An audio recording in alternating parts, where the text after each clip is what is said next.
Welcome to Which, the Women in Technology Creative Industries Hub, elevating the voices of women in tech. My name is Bishi, the founder of Which. In this podcast, I'll be talking to a woman in tech about her work, journey, life, and process. In this episode, I'll be talking to Afrofuturist and multidisciplinary artist Nwando Ebizie about pushing the frontiers of what it means to be an artist today. Please do like, review, and subscribe. We're a new podcast, and every bit of support helps.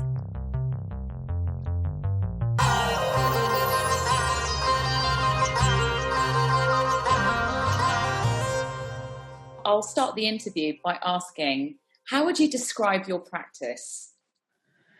So I've got the standard thing that I'm trying to narrow down on biographies. So I say that I'm multidisciplinary. That's the easiest kind of starting word.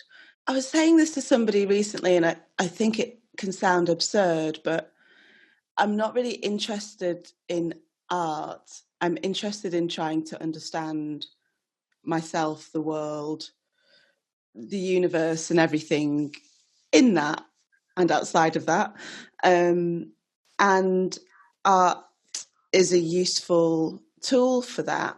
And the multiplicity of art forms will be more or less useful at any one time. And so science is really useful for that, and technology is really useful for that, and geology is really useful for that. And at any one point, I'm just at a certain point in my life using something to find out something else and to explore that. So my process is really explorative. It's very research based. It's very, I always like to learn something new like that. I've realized that's an essential element with any project that I start. There's always something new I'm learning. I'm always at the beginning. I'm always an amateur. So like I spent most of the last 3 or 4 years working with neuroscientists, and I'm an idiot, and I'm fine with that. I don't think you're an idiot.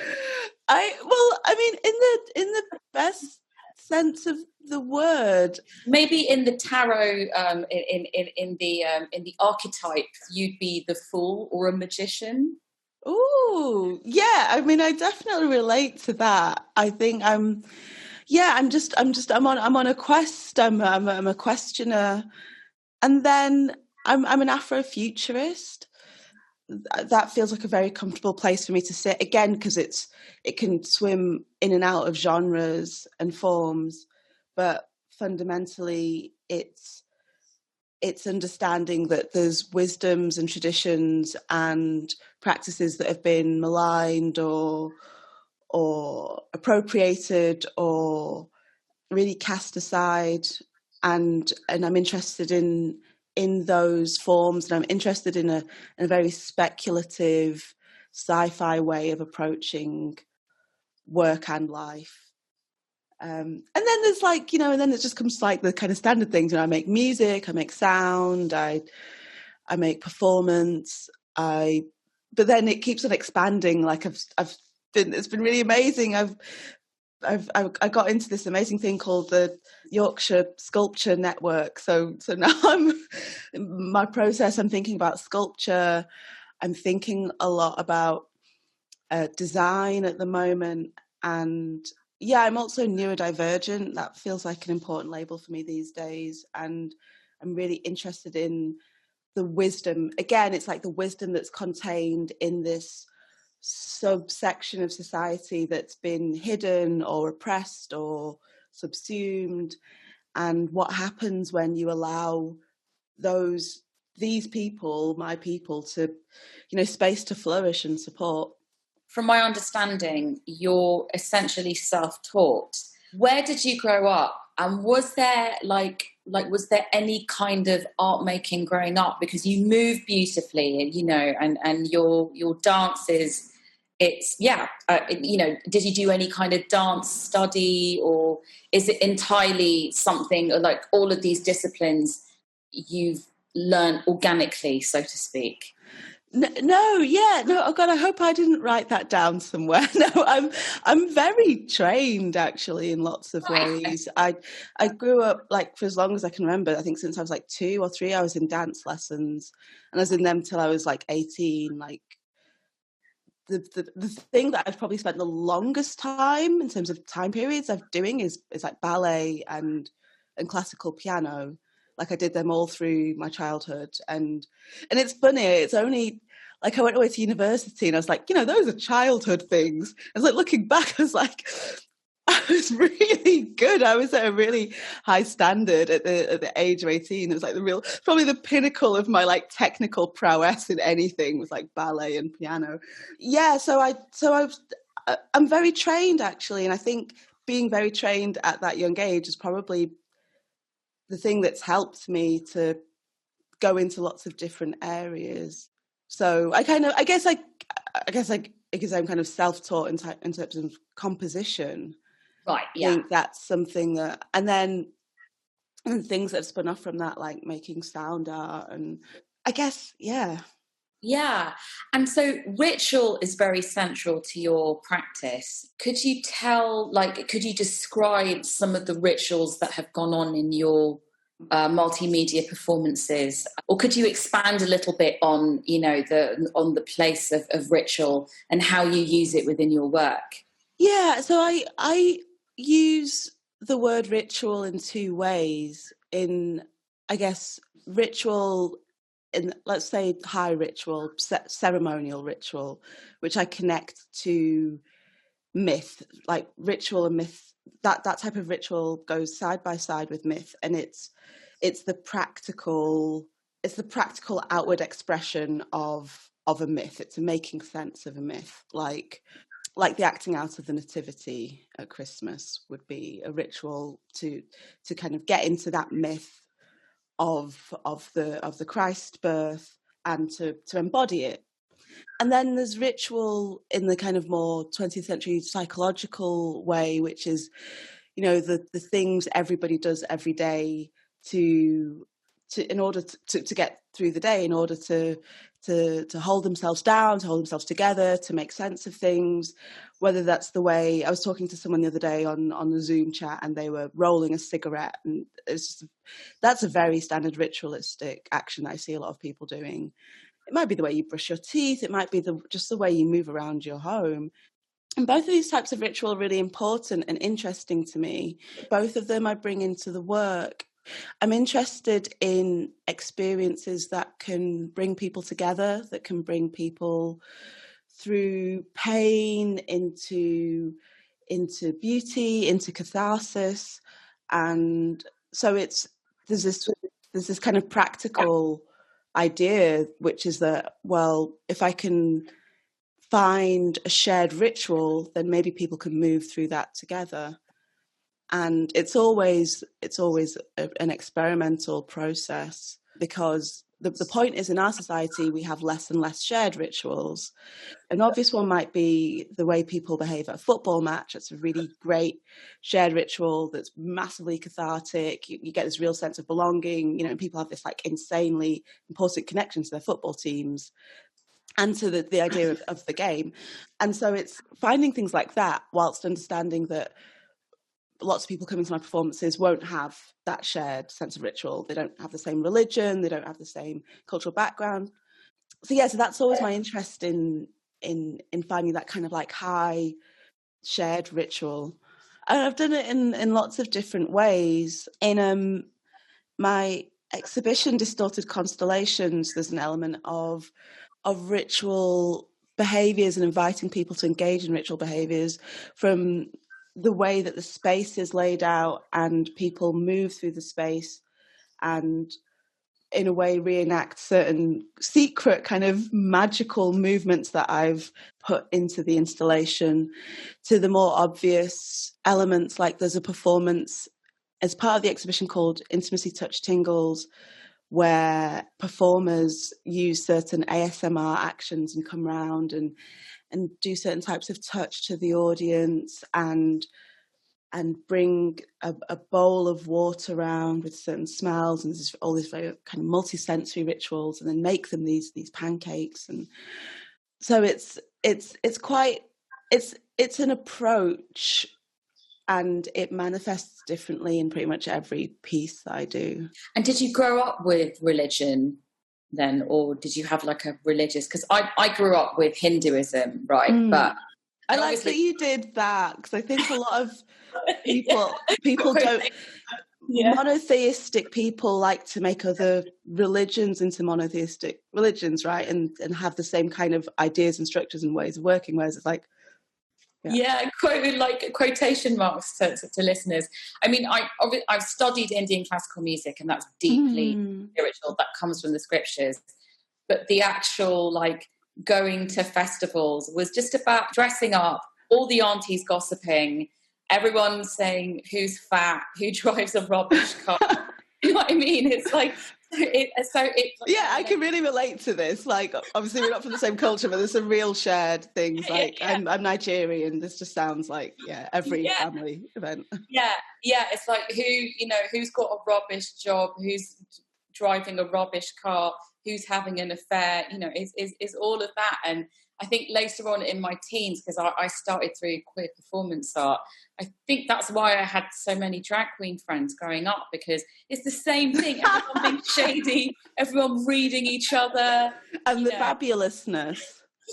Yes. That's really important. No, like the absolute fabulousness.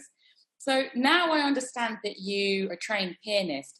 What are the first pieces of music that you can remember that had a really big impact on you growing up? It's funny, there wasn't a lot of music in my house growing up. And recently I've been thinking that's because my mum, I don't know, you can't decide what other people are, but she's my mum and I've known her for a long time, and she just strikes me as very neurodivergent. She has very specific associations with sound. I remember growing up her saying certain sounds were banging on her head, and I think she has this very real audio sensitivity. So I think we just didn't have a lot of music in the house, but I don't know. Oh God, that's such a wide question. I know, it's deep. But for example, like one of the big pieces of music or sort of first musical things that really had a huge effect on me was the Muppets. Like that's the first time I would have understood what a band was. Yeah, and that music is genius. Like Saul, whatever his name is, who wrote Rainbow Connection. That's an extraordinary song.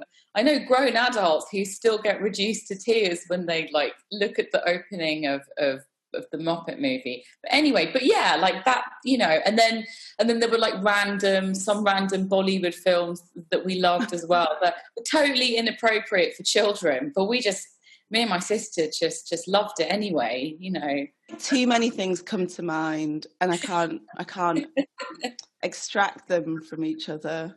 Okay, here's one. Like a Prayer, which was like, my sister was really cool when I was like about 5, like my sister was like 8, and she was like so cool, and she knew all the music, and she had smash hits, and she had posters on the wall. And I remember she really loved that song, and I hated it because it was on Top of the Pops, and it was the music video. Oh God, the music video! It still makes me feel really upset. Really? God, we've come back to Christ. Yeah, he's the. There's this black Christ in it, and the police assault him. Oh wow, Madonna was great, wasn't she? The police say he committed a crime, he didn't commit a murder, he didn't commit. That piece of music was actually really dark for me. I found it really upsetting, but I love it now. Yeah. Yeah, I totally get why that would be. I mean, because there are lots of burning crosses and it's very emotional. Like, even I've seen her perform it just on YouTube or wherever. Like, even now in a contemporary setting, it's a really, really emotional piece of music. It's great, and it's so cathartic.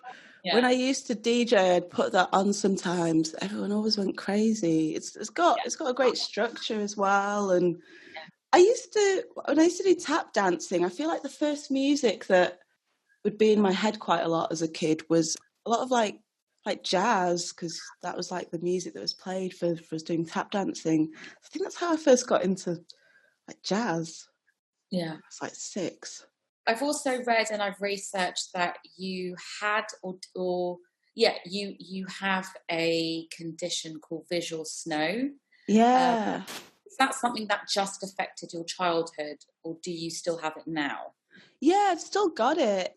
So visual snow it's a very new condition in terms of the scientific understanding of it. It was only first named in 2014, and it's thought of, so it would be said that I have visual snow syndrome, which is it's a collection of perceptual symptoms, some of them visual, but also some audio, some psychological.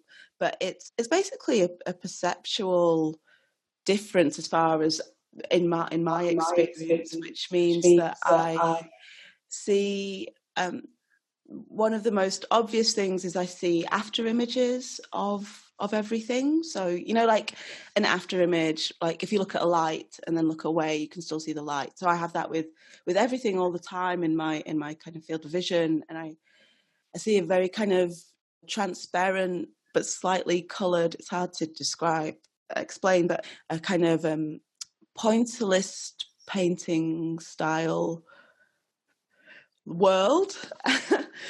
And yeah, and there's many other symptoms, but it's something that it's always just been my experience of the world.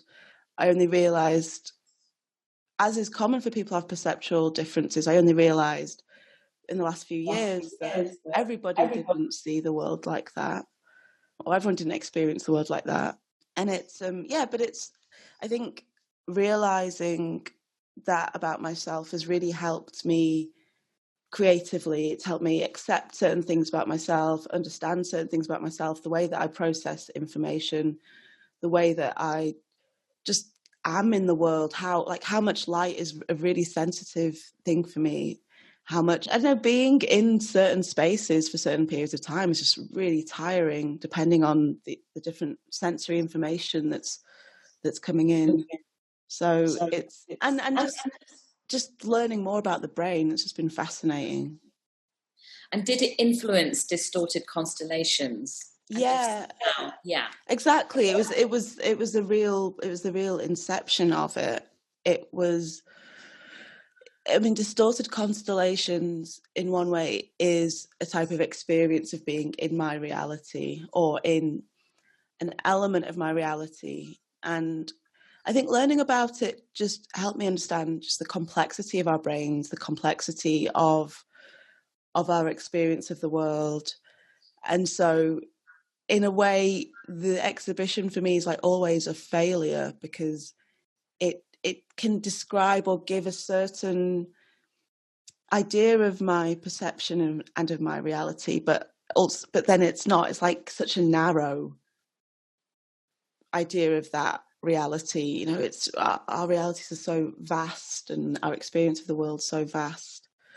But then in a way, it always succeeds, because the point is each person who goes into the exhibition, and it's very immersive, they're only ever going to be able to meet my reality with their reality, and my reality is then filtered through ever theirs and whatever they're bringing, and their background and their psychology and their culture and their own, where they sit on the neurodiverse spectrum. And it's a truly multidisciplinary piece. So I'm really interested in, where did your love of technology begin? Oh my God, this is such an interesting question for me at the moment. In one way, this is kind of like me. I'm an artist. I'm not interested in art. And I work with technology, and I'm not interested in technology, but it's not true. I am. Where did my love of technology come from? At the moment, I'm really interested in the idea of indigenous technologies from around the world that don't fit into the kind of European post-Enlightenment idea of technology being about machinery that's abstracted from the human. That's the way that Western technology goes, it becomes more and more abstracted, and then comes back round to the singularity and becomes part of us. But so I think I've always been interested. To me, technology is about, I understand technology in quite a wide way, and it's about processes of building, which again can be really broad, and it might include ritual, and it might include ceremony, and it might include different types of philosophies.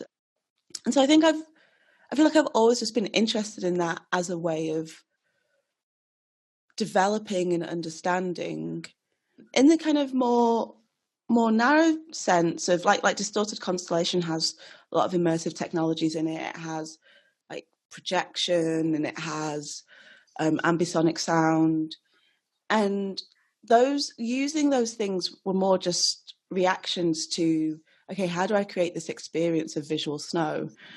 And I always feel like visual snow is kind of like an augmented reality. So it just felt very analogous to use those types of immersive tech.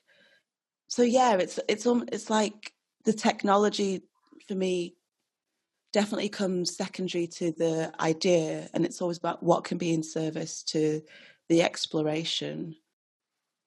Do you have an interest in ASMR? I think ASMR is so fascinating. It feels like it's so contemporary in that it wasn't discovered by scientists in the narrow idea of what we consider a scientist. It arrived online, and it came, and it's the kind of thing that could only really have started to be understood and researched and explored in the age of the internet, because it was lots of people coming together saying, I experienced this, do you? Oh, wow. Yeah, no, I experienced that. No, no one around me has ever talked about that. But we people have found our community online. It doesn't matter the geographical distance, we can express that. So I think it's really interesting in that way. I think it's really interesting that it's about intimacy through the screen, which is something that's so important right now. It's really interesting that it's a cross-modal experience.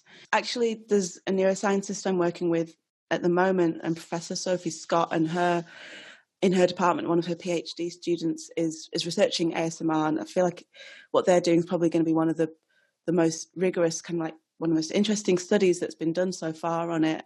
And I've been talking to them, and she said something really interesting about it, that perhaps it's the sounds of ASMR and the touch remind us of intimate touch. So there's something about association. And I think that's really interesting with these, ASMR is a perceptual difference. Not everybody, we think, experiences it, but the people who do, it can be such a powerful experience. It can calm anxiety. It can, it can help you get to sleep. It can create this feeling whilst you're watching somebody on a screen of that you have this intimate connection. So it just, really ticks all my boxes. It's, definitely it comes through this form of technology, and I'm not interested in technology. I don't know why I say these things. Comes through this form of technology. It's super contemporary, but it's about intimacy, this thing that we are always going to need and crave. Absolutely. And this is jumping a little bit further back into your career, and I understand that there's going to be no more Lady Vendredi records, but she did, yeah. But I'm really interested that you created her as an alter ego with Jonathan Grieve. With Jonathan Grieve, yeah. Yeah, yeah. What was Lady Vendredi about? I know she's in the past, but, come on, her videos were great. Thank you. She's only dead in this dimension. In an alternate dimension, right. She's, in multiple parallel dimensions. She's very much alive.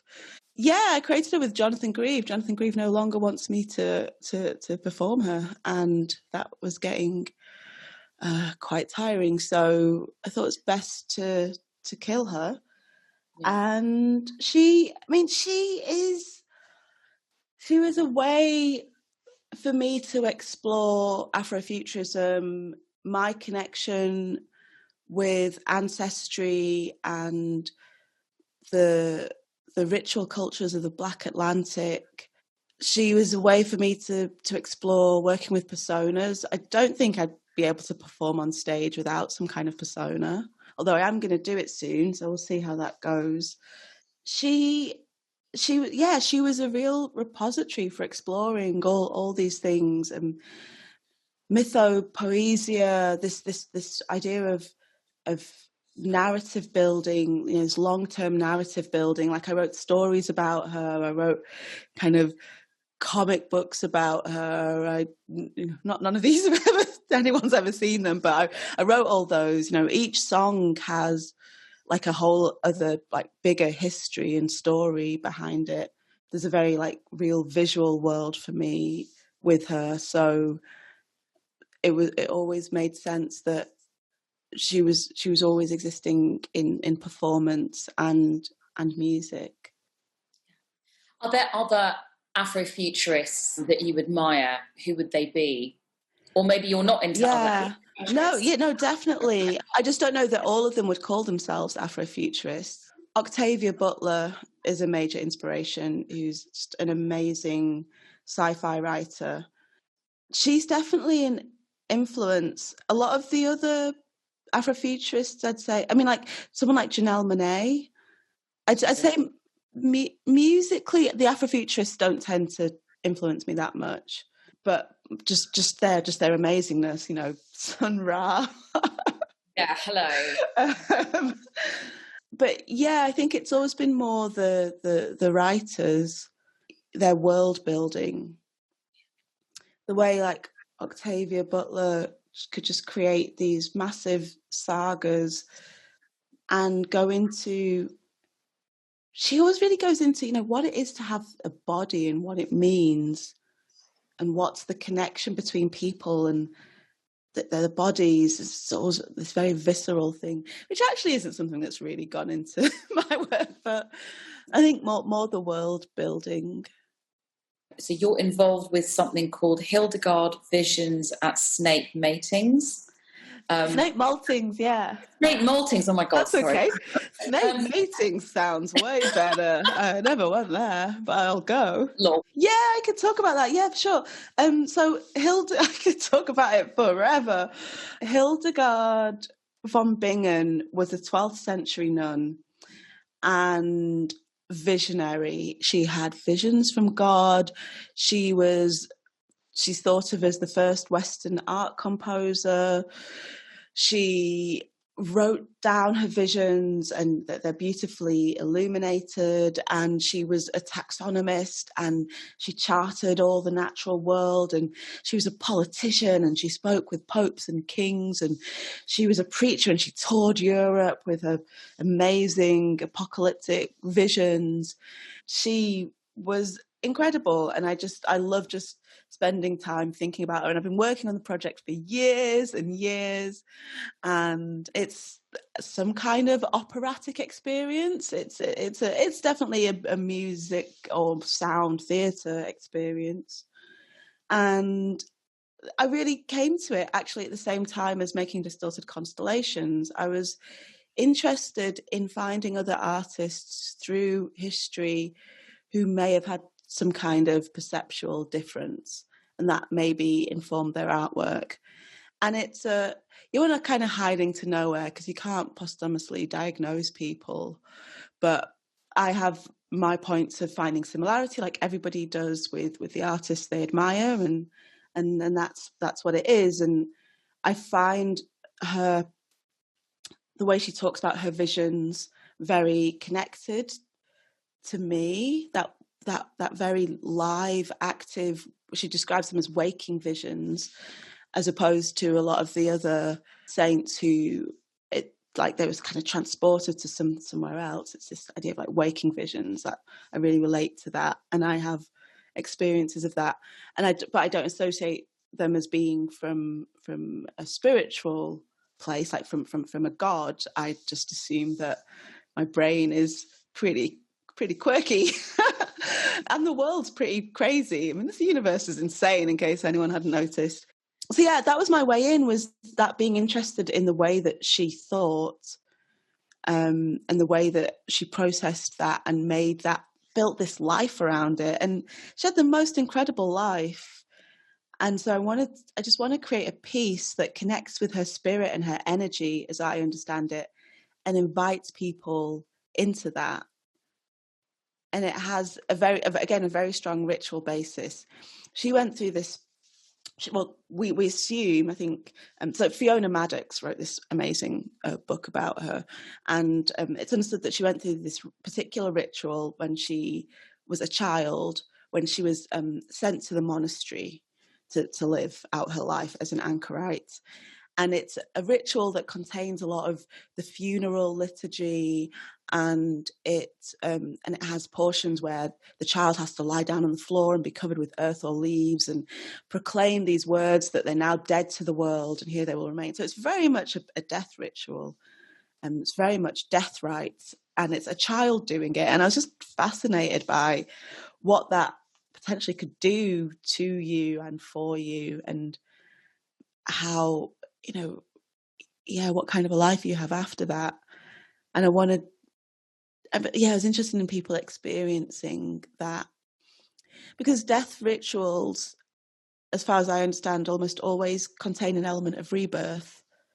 And so there's something powerful about the ability for us to consciously enter into experiencing them. And I understand that the Juice Ensemble performed one of your pieces. Yeah, Juice. Yeah. Which piece was this? So that's a piece called The Birth of Venus, speaking of death and birth. And yeah, that was really cool. So they asked me and Gazelle Twin and someone else. I'm sorry, one more name, but I've just forgotten it. But I'm actually having a migraine aura at the moment, so I will allow it. Yeah, they commissioned us to make some pieces about Venus. And I loved writing that so much. It's one of the funnest things I've ever done. I love writing about goddesses, and it gave me a great opportunity to do some research into Venus. And I'm always really into looking at the older analogues of these. She's not exactly a modern goddess, but she is quite a modern goddess in some ways, and in the span of human existence.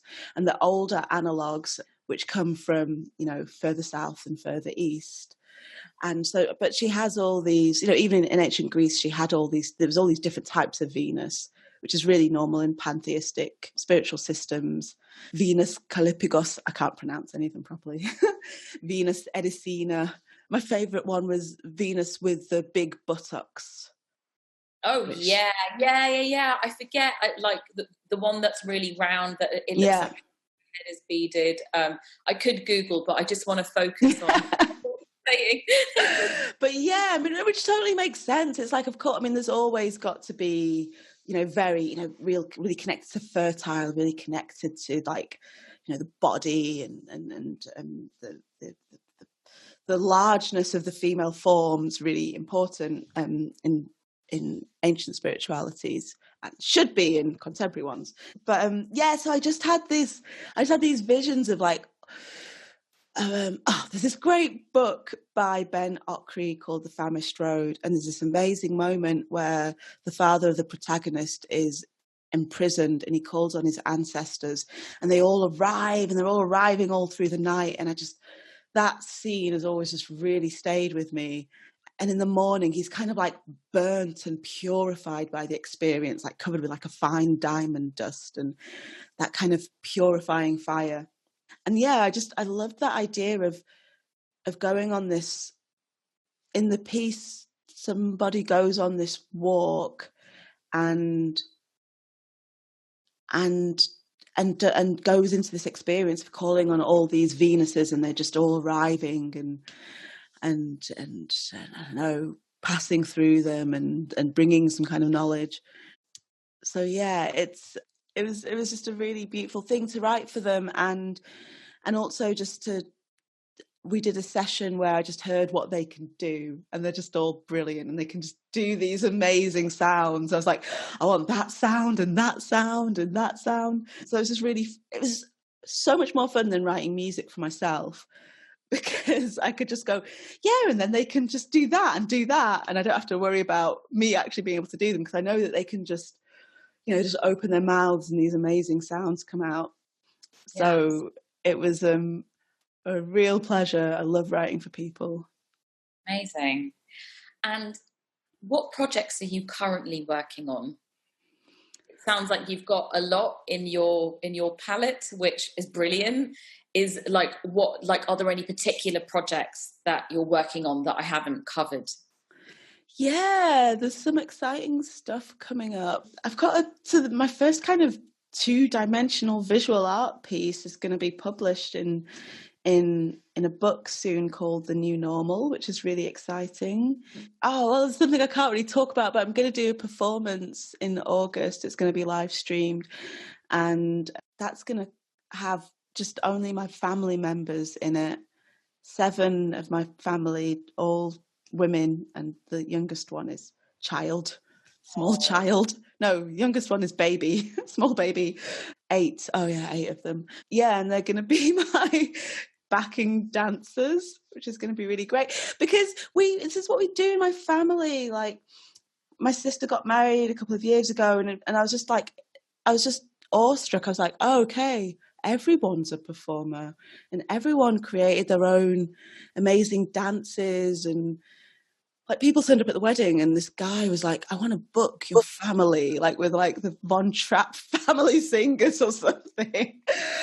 So that's coming up, and I'm going to be making a piece which is going to be like inspired by hammams. I'm really into public bathing cultures, like group bathing cultures. So to finish off this interview, how can we watch this live stream performance with you and your family? Because that sounds amazing. Like, I know. I can't tell you yet. It hasn't been announced. Okay, that's fine. So, but we can find it out through socials or through signing up to your newsletter, which is why sign up to my newsletter. It's quite exciting. And during lockdown, I've got quite into like sharing other artists' stuff as well. And I mean, like you're doing, Bish, I think it's so great. It's like, it's like sometimes it's way more fun talking about other people's stuff, right? I love it. It's refreshing, isn't it? Other people's stuff. Yeah. Or just, finding energy and inspiration and a sense of like learning and education of other artists. Like, I really live for that. Yay. Yeah, so thank you. Thank you so much to Nwando for being such an inspiring guest this week. And thank you all for tuning in and subscribing. Thanks to The Rattle for all of their technical support on this podcast. You can find out more about Witch at Instagram, Facebook and twitter.com/witch. You can go to witch.com to find out news and updates and to sign up to our monthly newsletter. Until next time, thanks and goodbye.